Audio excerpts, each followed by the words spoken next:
안녕하십니까. 청주에 있는 마디사랑병원의 변재영 원장입니다. 오늘은 우리 몸의 그 관절 주위에 생기는 점액낭염에 대해서 한번 소개를 해드리려고 하는데요. 일반적으로 그 점액낭염은 그림에서 보시는 바와 같이 팔꿈치 뒤쪽이나 발목 바깥쪽에 이렇게 부어 있고 안쪽에 그 물집이 잡히는 물주머니가 생기는 그런 병을 점액낭염이라고 하고, 이런 점액낭염은 보통 무리해서 일을 하거나 아니면 어디 넘어져서 부딪혀졌을 때 제대로 관리가 안 되고 치료가 안 되면은 살이 이게 붓고 그 안에 물이 잡히는 그런 그 병을 점액낭염이라고 하는데, 일반적으로는 좀 이게 좀 고정을 하거나 약을 먹거나 그러면 가라앉는 경우가 많거든요. 근데 간혹 가다가 이 점액낭염이 자꾸 재발하는 경우가 있습니다. 보통 이제 흔하게 이런 재발성 점액낭염의 치료 방법으로서는 지금 그림에서 보시는 바와 같이 좌측에 있는 그림을 보시면은 주사기로 이제 점액낭염에 있는 염증, 물을 빼내는 것이 되는데, 보통 이렇게 주사기로 빼내는 경우에는 대부분 또 쉽게 또 차거든요. 근데 이제 가끔 가다가 보면은 물을 빼고 나서 관리가 잘 안 되거나 그러면 균이 들어가서 염증이 생기고 감염이 되는 경우가 비교적 흔하기 때문에 사실 물만을 빼는 건 그렇게 좋은 치료법은 아니라고 생각이 됩니다.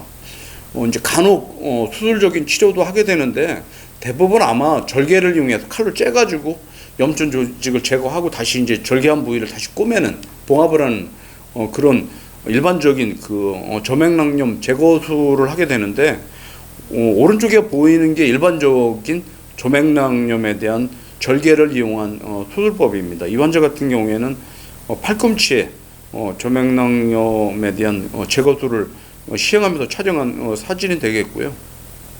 근데 이제 문제는 뭐냐면은, 이렇게 절개를 이용한 점액낭염 제거술을 하게 되면은 흉터도 흉터지만 봉합을 하게 되면은 이게 아무래도 떠 있게 되거든요.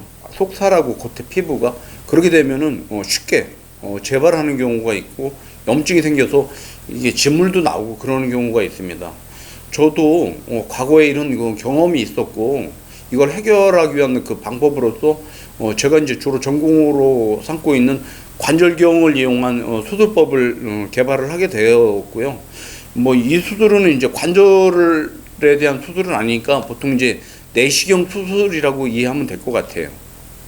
지금 보시는 환자는 다른 병원에서 두 차례 이미 팔꿈치에 생긴 점액낭염으로 수술을 했던 환자인데, 재발이 돼서 저희 병원에 치료를 위해서 방문했던 환자입니다. 지금 그림에서 보시는 바와 같이 팔 뒤꿈치에 이미 이렇게 수술한 흉터가 있고, 측면의 사진에서 보면은 이게 살이 부어 있고 안쪽에 물집이 잡힌 재발성의 점액낭염을 쉽게 확인할 수가 있었습니다.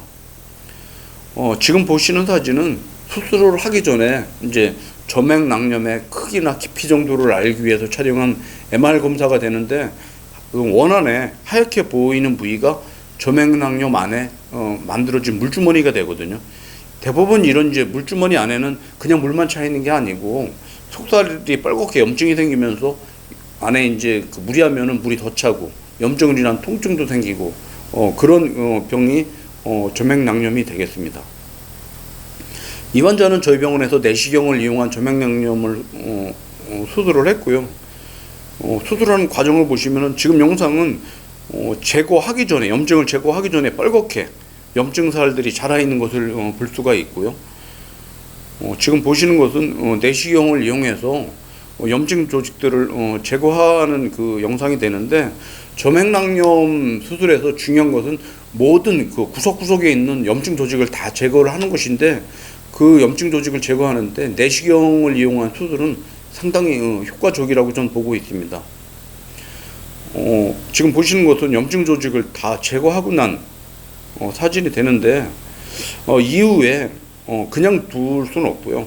겉에 있는 피부하고 속살을 이제 밀착을 시키기 위해서 이렇게 겨울 옷이나 이불에 누비듯이 이렇게 봉합술을 해서 한 3주 정도 고정을 해놓게 되겠습니다.